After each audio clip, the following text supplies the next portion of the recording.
तर शिंदेंचे शिवसेनेचे अंबरनाथचे आमदार बालाजी किणीकर यांच्या हत्येचा कट रचण्यात आल्याची धक्कादायक माहिती समोर येते आहे। सध्या बालाजी किणीकर हे विवाह सोहळ्यासाठी लातूरमध्ये आलेले आहेत आणि याच सोहळ्यामध्ये त्यांच्या हत्येचा कट रचण्यात आल्याचं बोललं जात आहे। आजारपणामध्ये किणीकर यांनी एकाला मदत केलेली होती, त्याला किणीकरांच्या हत्येच्या कटाची कुणकुण लागली होती। आजारपणामध्ये केलेल्या मदतीची जाण ठेवत त्या व्यक्तीनं किणीकरांना लागलीच या संदर्भात माहिती दिली। या प्रकरणामध्ये दोघांना ताब्यात घेतलं असून चौकशी सुरू आहे।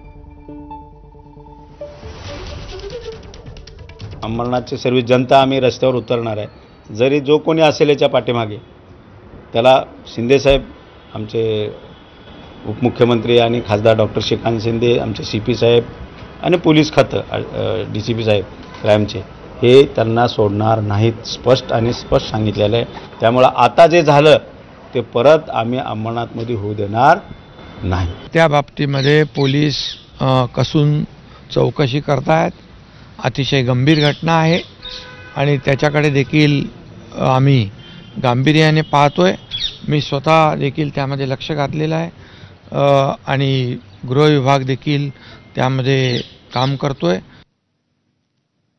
उपमुख्यमंत्री एकनाथ शिंदे हे सध्या व्हेकेशन मोडवरती आहेत। आपल्या कुटुंबासह श्रीनगरला रवाना